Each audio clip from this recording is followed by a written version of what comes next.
रासायनिक अभिक्रिया का संघट्ट सिद्धांत। तो संघट्ट सिद्धांत में क्या है कि जो अभिक्रियक हैं उनमें अगर पर्याप्त ऊर्जा है, गतिज ऊर्जा है देहली ऊर्जा के बराबर, और वो एक प्रॉपर विन्यास में टकरा रहे हैं तो ही उत्पाद बनेगा। अगर ऊर्जा है लेकिन प्रॉपर विन्यास में नहीं टकरा रहे हैं तो कोई उत्पाद नहीं बनेगा। तो इसमें यही बताया गया है कि एक तो जो अभिक्रियक है वो जो टकरा रहे हैं आपस में, उसके कारण ही अभिक्रिया हो रही है, और टकराने वाले जो अभिक्रियक है उनके पास में पर्याप्त ऊर्जा होनी चाहिए और एक सही अभिविन्यास यानी सही दिशा में वो टकरानी चाहिए, तभी उत्पाद बनेगा।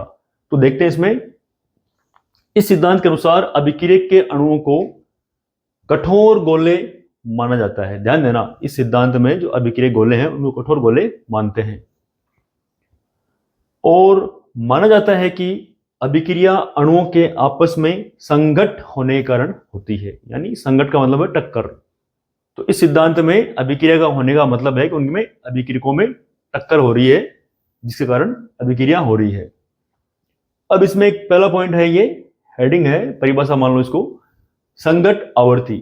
तो अभिक्रिया मिश्रण के प्रति इकाई आयतन में प्रति सेकंड संघट्ट को बोलते हैं संघट्ट आवर्ती।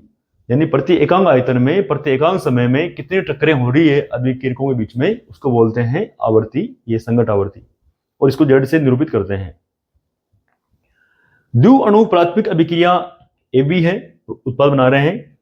इसके लिए जो अभिक्रिया वेग है इसको हम दर्शाएंगे वेग बराबर ZAB e की घात माइनस EA बटा RT।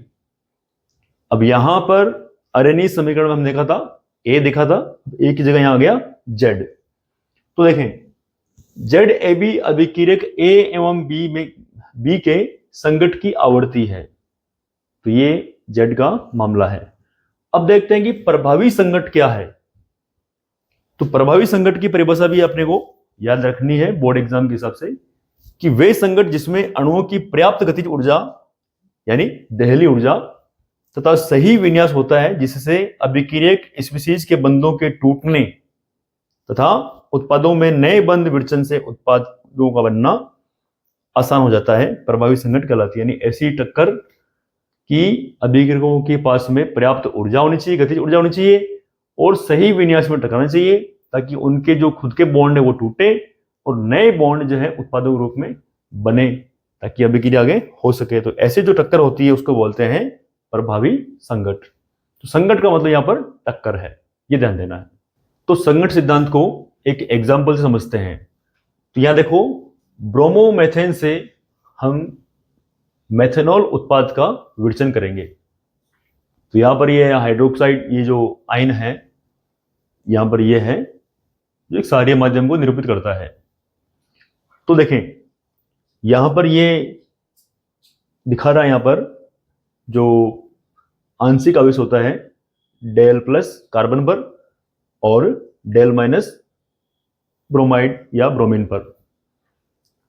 तो ये जो है थोड़ा ध्यान देना, एक विद्युत ऋणात्मकता नाम का एक बोल सकते हैं परिभाषा है कि जो परमाणु आबंध वाले इलेक्ट्रॉन को अपनी ओर खींचने की प्रवृत्ति रखता है उसकी विद्युत ऋणात्मकता ज्यादा होती है, तो उसके ऊपर आएगा डेल माइनस, और जिसके कम होगा उस पर आएगा डेल प्लस।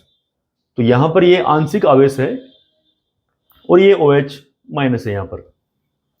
तो अब इनमें क्या है, दो संभावनाएं हैं। देखो, पहला है कि अनुपयुक्त अभिविन्यास, यानी ऊर्जाएं हैं दोनों में लेकिन विन्यास जो है टकराने का वो अनुपयुक्त कैसे है, ये है यहां पर और ये है यहां पर।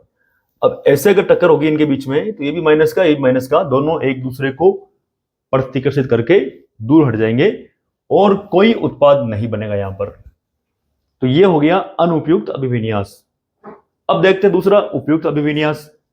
तो उपयुक्त में क्या होगा कि यहां पर ये जो OH माइनस है ये पीछे इस साइड में आकर इससे बॉन्डिंग बनाना शुरू कर देगा, यानी मध्यवर्ती बन जाएगा ये, और इधर जो है ये Br जो है ये धीरे धीरे से हटना शुरू हो जाएगा। ये जुड़ना शुरू हो रहा है, ये हटना शुरू हो रहा है, और थोड़ी देर बाद में हमारे पास में ये मिल जाएगा मेथेनॉल। और ये ब्रोमाइड आयन अलग हो जाएगा। तो प्रभावी संगत जो है उसमें आपको एक विन्यास का भी ध्यान रखना है। और अब इतने अणुओं में कौन कैसे विन्यास में टकरा रहा है, सारे जो है इस उपयुक्त विन्यास में नहीं टकराएंगे, कुछ उपयुक्त में रहेंगे, कुछ अनुपयुक्त में रहेंगे। तो सारे के सारे जो है वो उत्पाद नहीं बनाएंगे। तो प्रभावी संगत के लिए एक अन्य कारक जिसे P यानी प्रायिकता बोल दो या त्रिविम कारक बोल दो, वो भी इसमें हमें फॉर्मूले में लगाना पड़ेगा। तो अभिक्रिया वेग के लिए देखो यहां पर वेग बराबर P Z A B E की पावर माइनस ई ए बटा आर टी।